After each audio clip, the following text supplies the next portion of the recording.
What if I told you that the world's most valuable company started with two guys tinkering in a garage? The rise of Apple isn't just about gadgets. It's a story of vision, rebellion, and a quest to change the world.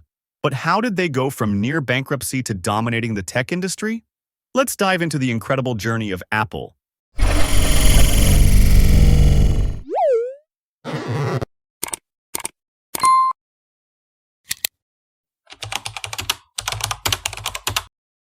In 1976, Steve Wozniak dreamed of creating his own personal computer. Inspired by the Altair 8800 and support from friends, he developed his first computer. Wozniak pitched the idea to Hewlett-Packard, but the company declined. He then teamed up with Steve Jobs, and together they founded Apple in the Jobs family garage. To fund their venture, Jobs sold his van, and Wozniak sold his calculator. With support from investor Mike Markkula, they introduced the Apple I for $6666. They sold 200 units. Soon after, their third co-founder, Ronald Wayne, left the company, selling his stake for $800. In January 1977, with the support of investor Mike Markkula, Apple Inc. was officially registered. In April of the same year, the Apple II was released, the first mass-produced microcomputer that became commercially successful. Over the next decade, about 5 to 6 million units were sold. The Apple II featured a plastic case, color graphics, sound, and the ability to connect to a TV. It was priced at $1,298 and was user-friendly for ordinary consumers. A key improvement was the disk drive, which made data handling faster and more reliable. In 1979, Steve Jobs and a team of engineers visited the Xerox PARC Research Center, where they discovered three groundbreaking technologies: a graphical user interface, GUI, with on-screen windows, the mouse as a pointing device, the use of icons instead of command line instructions. These ideas became the foundation for two projects: Apple Lisa, 1983, and Macintosh, 1984. Lisa was aimed at businesses, while Macintosh was intended for the mass market. Later, Xerox sued Apple for stealing its ideas, but the lawsuit was dismissed in 1990.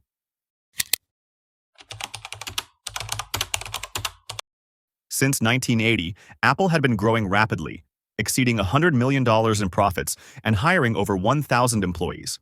In December of that year, the company went public with the largest IPO since Ford.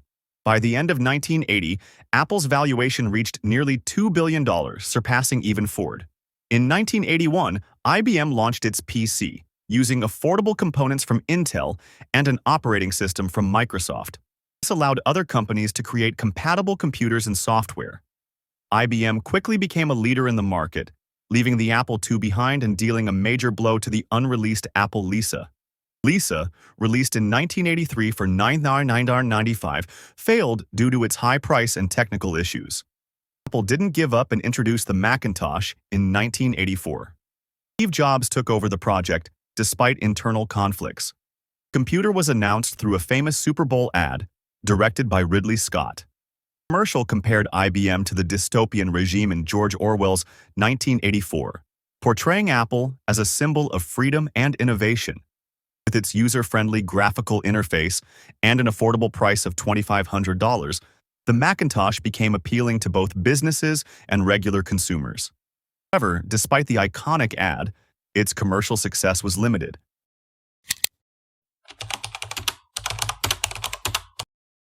After the departure of Steve Jobs and Steve Wozniak in 1985, Apple faced difficulties.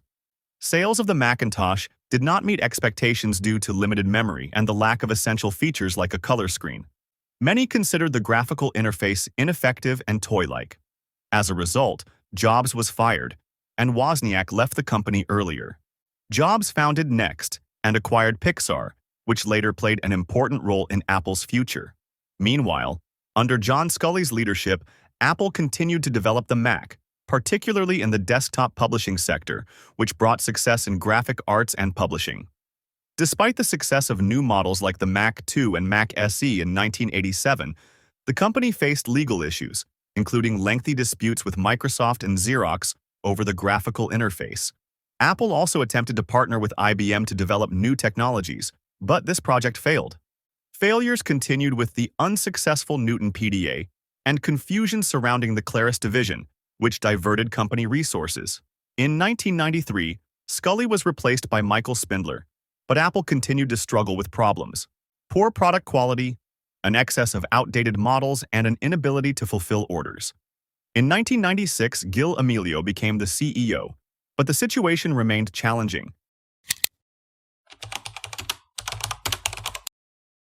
In 1996, Apple took a significant step by acquiring Next, a company founded by Steve Jobs.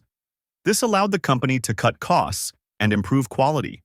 However, by 1997, Apple's financial situation was poor, and its market share had fallen to 3%. The board of directors brought Jobs back as interim CEO. Jobs quickly began reviving Apple by canceling unprofitable Mac OS licenses and launching the iMac, which became popular and increased Apple's market share to 13.5% by 1998. In 2001, Apple launched iTunes and released the iPod, which quickly dominated the market. In 2007, Apple introduced the iPhone, a revolutionary smartphone with a touchscreen. This device combined the functions of a phone, media player, and internet access, making it a competitor to BlackBerry. Apple adapted the iPhone by adding new features, such as 3G support and GPS, and created the App Store for third-party applications. By 2009, after the release of the iPhone 3GS, Apple held about 20% of the smartphone market. In 2010, the iPad was introduced, a multimedia tablet that filled the gap between laptops and smartphones. In 2011, Apple launched iCloud, a cloud service for data storage that promised to change how users stored information, allowing them to move away from PCs as their primary devices. In August 2011, Steve Jobs stepped down as CEO of Apple due to illness, and Tim Cook took over. Jobs passed away 2 months later. Under Cook, Apple did not launch new products but updated old ones, releasing versions like the iPhone 4S with the voice assistant Siri 2011, the iPad mini 2012, and the iPad Pro 2015. In 2014, the company acquired Beats by Dre for $3 billion and launched Apple Pay, changing the approach to mobile payments. In 2015, Apple released the Apple Watch, and in 2016, AirPods, which became popular. In 2018, Apple became the first company with a market capitalization of $1 trillion. In 2020, Apple introduced its M1 chip, which was fast and energy efficient. From 2020 to 2023, the company updated several products, including the iPhone 14 and Mac computers. Apple's journey from a garage startup to a trillion-dollar company resembles an epic saga of competition and innovation. It has challenged traditional views of technology and continues to change our lives. The company's 1997 slogan, "Think Different," perfectly reflects its path. If you enjoyed this video, click the link in the description and check out the video about Elon Musk's story.